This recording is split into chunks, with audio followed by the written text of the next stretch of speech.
Good evening and welcome to Drowsy Literature. I'm your host, Samuel. Tonight we'll be reading The Hitchhiker's Guide to the Galaxy by Douglas Adams. Chapter 1. The house stood on a slight rise just on the edge of the village. It stood on its own and looked over a broad spread of West Country farmland. Not a remarkable house by any means. It was about 30 years old, squattish, squarish, made of brick, and had 4 windows set in the front of a size and proportion which more or less exactly failed to please the eye. The only person for whom the house was in any particular way special was Arthur Dent, and that was only because it happened to be the one he lived in. He had lived in it for about 3 years, ever since he had moved out of London, because it made him nervous and irritable. He was about 30 as well, tall, dark-haired, and never quite at ease with himself. The thing that used to worry him most was the fact that people always asked him why he was looking so worried. He worked in a local radio, which he always used to tell his friends was a lot more interesting than they probably thought. It was, too. Most of his friends worked in advertising. On Wednesday night it had rained very heavily. The lane was wet and muddy, but the Thursday morning sun was bright and clear as it shone on Arthur Dent's house for what was to be the last time. It hadn't properly registered yet with Arthur that the council wanted to knock it down and build a bypass instead. At 8 o'clock on Thursday morning, Arthur didn't feel very good.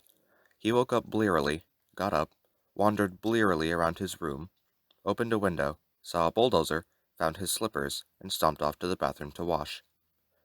Toothpaste on the brush. So, scrub. Shaving mirror, pointing at the ceiling. He adjusted it. For a moment, it reflected a second bulldozer through the bathroom window. Properly adjusted, it reflected Arthur Dent's bristles. He shaved them off, washed, dried, and stomped off to the kitchen to find something pleasant in his mouth. Kettle, plug, fridge, coffee, yawn. The word bulldozer wandered through his mind for a moment in search of something to connect with. The bulldozer outside the kitchen window was quite a big one. He stared at it. Yellow, he thought, and stomped off back to his bathroom to get dressed. Passing the bathroom, he stopped to drink a large glass of water, and another. He began to suspect that he was hungover. Why was he hungover? Had he been drinking the night before? He supposed that he must have been. He caught a glint in the shaving mirror. Yellow, he thought, and stomped on to the bedroom. He stood and thought. The pub, he thought. Oh dear, the pub. He vaguely remembered being angry about something that seemed important. He had been telling people about it at great length, he rather suspected. His clearest visual recollection was of glazed looks on other people's faces. Something about a new bypass he'd just found out about. It had been in the pipeline for months, only no one seemed to have known about it. Ridiculous. He took a swig of water. It would sort itself out, he'd decided. No one wanted a bypass. The council wouldn't have a leg to stand on. It would sort itself out. God, what a terrible hangover it had earned him, though. He looked at himself in the wardrobe mirror. He stuck out his tongue. Yellow, he thought. The word yellow wandered through his mind in search of something to connect with. 15 seconds later, he was out of the house and lying in front of a big yellow bulldozer that was advancing up the garden path. Mr. L. Prosser was, as they say, only human. In other words, he was a carbon-based bipedal life form descended from an ape. More specifically, he was 40, fat, and shabby, and worked for the local council.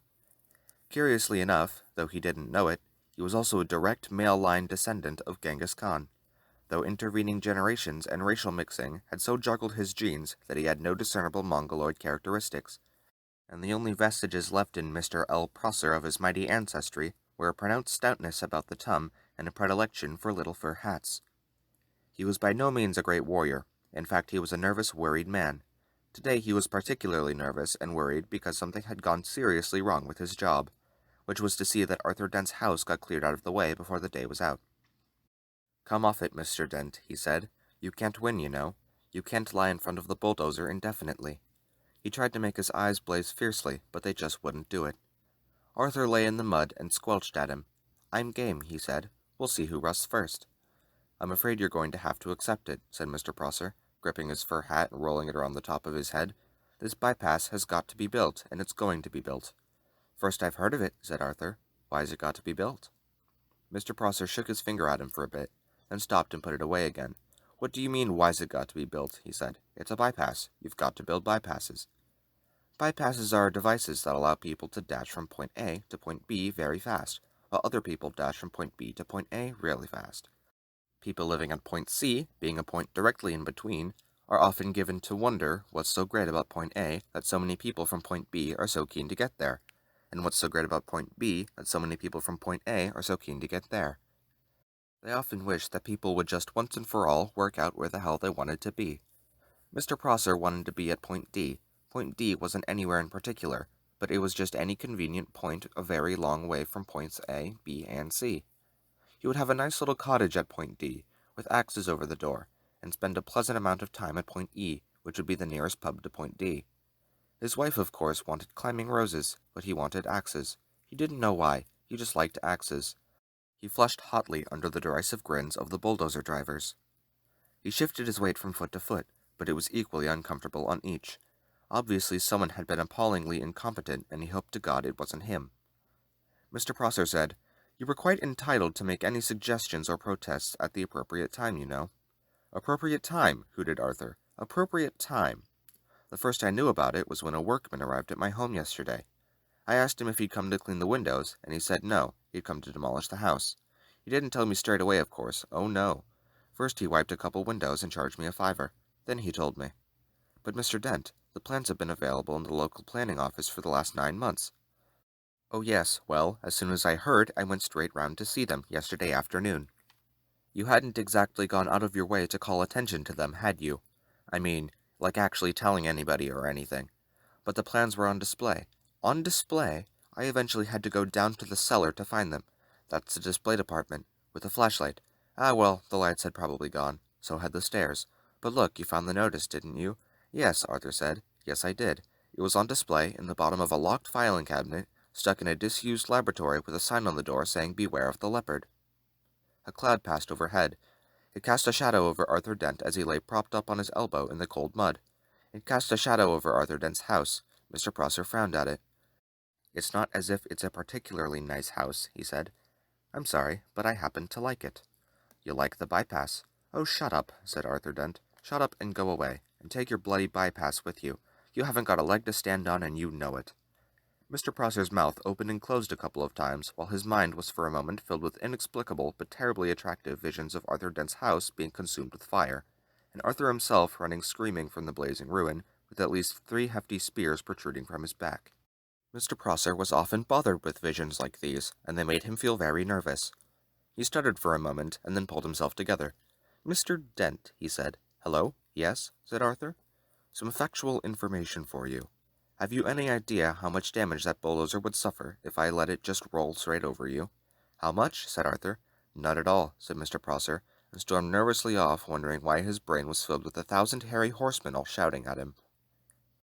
By a curious coincidence, "none at all" is exactly how much suspicion the ape descendant Arthur Dent had that one of his closest friends was not descended from an ape, but was in fact from a small planet somewhere in the vicinity of Betelgeuse, and not from Guildford as he usually claimed. Arthur Dent had never, ever suspected this. This friend of his had first arrived on the planet Earth some 15 Earth years previously, and he had worked hard to blend himself into Earth society, with, it must be said, some success. For instance, he had spent those 15 years pretending to be an out-of-work actor, which was plausible enough. He had made one careless blunder, though, because he had skimped a bit on his preparatory research. The information he had gathered led him to choose the name Ford Prefect as being nicely inconspicuous. He was not conspicuously tall, his features were striking but not conspicuously handsome. His hair was wiry and gingerish, and brushed backward from the temples. His skin seemed to be pulled backward from the nose. There was something very slightly odd about him, but it was difficult to say what it was. Perhaps it was that his eyes didn't seem to blink often enough, and when you talked to him for any length of time, your eyes began involuntarily to water on his behalf. Perhaps it was that he smiled slightly too broadly and gave people the unnerving impression that he was about to go for their neck. He struck most of the friends he had made on Earth as an eccentric, but a harmless one, an unruly boozer with some oddish habits. For instance, he would often gate-crash university parties, get badly drunk, and start making fun of any astrophysicists he could find till he got thrown out. Sometimes he would get seized with oddly distracted moods and stare into the sky as if hypnotized until someone asked him what he was doing. Then he would start guiltily for a moment, relax, and grin. "Oh, just looking for flying saucers," he would joke. and everyone would laugh and ask him what sort of flying saucers he was looking for. Green ones, he would reply with a wicked grin, laughing wildly for a moment, and then suddenly lunge for the nearest bar and buy an enormous round of drinks. Evenings like this usually ended badly. Ford would get out of his skull on whiskey, huddle in a corner with some girl, and explain to her in slurred phrases that honestly the color of the flying saucers didn't matter that much really. Thereafter, staggering semi-paralytic down the streets, he would often ask passing policemen if they knew the way to Beetlejuice. The policeman would usually say something like, "Don't you think it's about time you went off home, sir?" "I'm trying to, baby, I'm trying to," is what Ford invariably replied on these occasions. In fact, what he was really looking for when he stared distractedly into the sky was any kind of flying saucer at all. The reason he said green was that green was the traditional space livery of the Beetlejuice Trading Scouts. Ford Prefect was desperate that any flying saucer at all would arrive soon, because 15 years was a long time to be stranded anywhere, particularly somewhere as mind-bogglingly dull as the Earth. Ford wished that a flying saucer would arrive soon because he knew how to flag flying saucers down and get lifts from them. He knew how to see the marvels of the universe for less than 30 Altarian dollars a day. In fact, Ford Prefect was a roving researcher for that wholly remarkable book, The Hitchhiker's Guide to the Galaxy.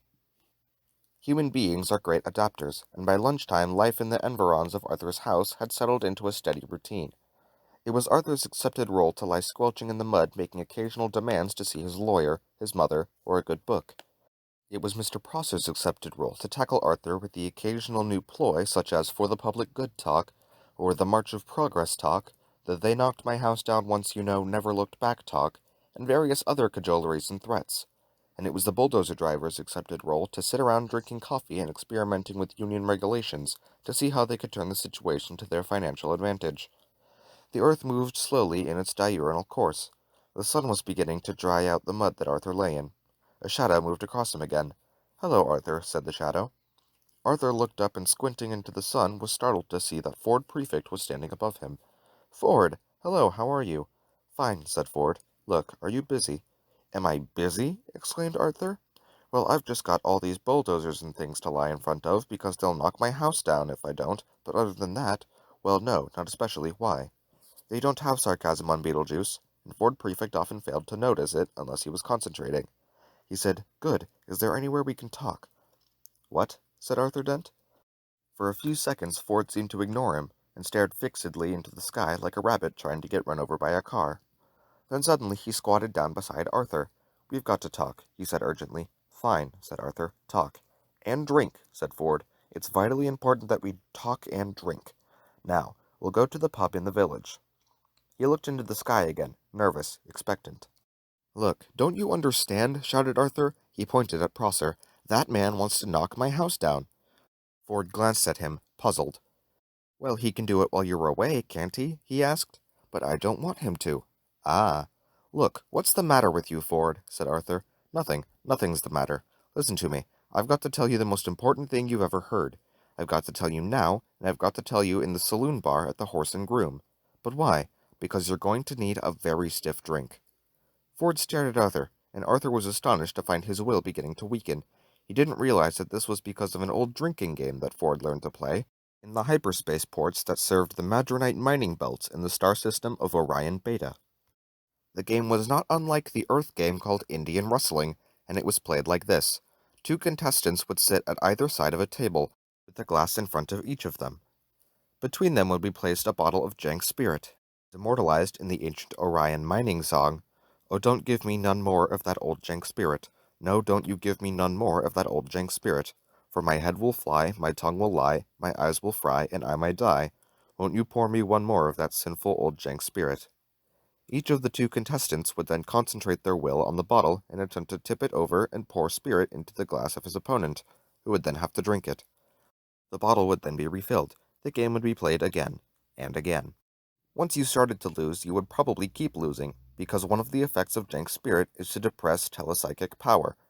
As soon as a predetermined quantity has been consumed, the final loser would have to perform a forfeit, which is usually obscenely biological. Ford Prefect usually played to lose. Ford stared at Arthur, who began to think that perhaps he did want to go to the Horse and Groom after all. "But what about my house?" he asked plaintively. Ford looked across to Mr. Prosser, and suddenly a wicked thought struck him. He wants to knock your house down. Yes, and he wants to build, and he can't because you're lying in front of his bulldozer? Yes, and I'm sure we can come to an arrangement, said Ford. Excuse me, he shouted. Mr. Prosser, who was arguing with the spokesman for the bulldozer drivers about whether or not Arthur Dent constituted a mental health hazard, and how much they should get paid if he did, looked around. He was surprised and slightly alarmed to see that Arthur had company. Yes, hello, he called. Has Mr. Dent come to his senses yet? Can we for a moment, called Ford, assume that he hasn't? Well, sighed Mr. Prosser, and can we also assume, said Ford, that he's going to be staying here all day? So? So, all your men are going to be standing around all day doing nothing? Could be, could be. Well, if you're resigned to doing that all day anyway, you don't actually need him to lie here all the time, do you? What? You don't, said Ford patiently, actually need him here. Mr. Prosser thought about this. Well, no, not as such, he said. Not actually need? Mr. Prosser was worried. He thought that one of them wasn't making a lot of sense. Ford said, so if you would just like to take it as read that he's actually here, then he and I could slip off down to the pub for half an hour. How does that sound? Mr. Prosser thought it sounded perfectly potty. That sounds perfectly reasonable, he said it in a reassuring tone of voice, wondering who he was trying to reassure. And if you want to pop off for a quick one yourself later on, said Ford, we can always cover for you in return. Thank you very much, said Mr. Prosser, who no longer knew how to play this at all. Thank you very much, yes, that's very kind. He frowned, then smiled, then tried to do both at once, failed, grasped hold of his fur hat and rolled it fitfully around the top of his head. He could only assume that he had just won. So, continued Ford Prefect, if you would like to come over here and lie down— What? Said Mr. Prosser. Ah, I'm sorry, said Ford. Perhaps I hadn't made myself fully clear. Somebody's got to lie down in front of the bulldozers, haven't they? Or there won't be anything to stop them driving into Mr. Dent's house, will there? What? Said Mr. Prosser again. It's very simple, said Ford. My client, Mr. Dent, says that he will stop lying here in the mud on the sole condition that you come and take over for him. What are you talking about? Said Arthur, but Ford nudged him with his shoe to be quiet. You want me, said Prosser, spelling out this new thought to himself, to come and lie there, yes, in front of the bulldozer, yes, instead of Mr. Dent, yes, in the mud, in, as you say, the mud. As soon as Mr. Prosser realized that he was substantially the loser after all, it was as if a weight lifted off his shoulders. This was more like the world as he knew it. He sighed. In return for which, you will take Mr. Dent with you down to the pub? That's it, said Ford. That's it, exactly. Mr. Prosser took a few nervous steps forward and stopped. Promise? He said. Promise, said Ford. He turned to Arthur. Come on, he said to him. Get up and let the man lie down. Arthur stood up, feeling as if he were in a dream. Ford beckoned to Prosser, who, sadly, awkwardly, sat down in the mud. He felt that his whole life was some kind of dream, and he sometimes wondered whose it was, and whether they were enjoying it. The mud folded itself around his bottom and his arms, and oozed into his shoes. Ford looked at him severely. And no sneaky knocking Mr. Dent's house down while he's away, all right, he said. The mere thought, growled Mr. Prosser, hadn't even begun to speculate, he continued, settling himself back, about the merest possibility of crossing my mind. He saw the bulldozer driver's union representative approaching and let his head sink back and closed his eyes. He was trying to marshal his arguments for proving that he did not now constitute a mental health hazard himself. He was far from certain about this. His mind seemed to be full of noises, horses, smoke, and the stench of blood. This always happened when he felt miserable or put upon, and he had never been able to explain it to himself. In a high dimension of which we know nothing, the mighty Genghis Khan bellowed with rage, but Mr. Prosser only trembled slightly and whimpered. He began to feel little pricks of water behind his eyelids. Bureaucratic cock-ups, angry man lying in mud, indecipherable strangers handing out inexplicable humiliation, and an unidentified army of horsemen laughing at him in his head. What a day! What a day! Ford Prefect knew it that it didn't matter a pair of dingo's kidneys whether Arthur's house got knocked down or not now.